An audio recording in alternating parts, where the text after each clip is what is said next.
How to fix recovery error 0xc00000e9 in Windows 11.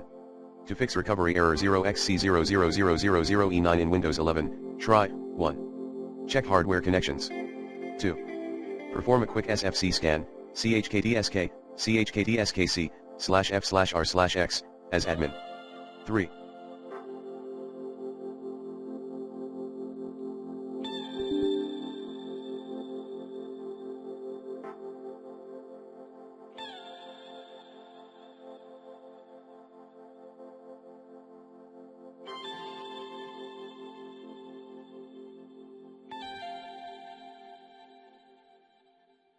Update system drivers using the recommended Avast driver updater in this video guide. 4.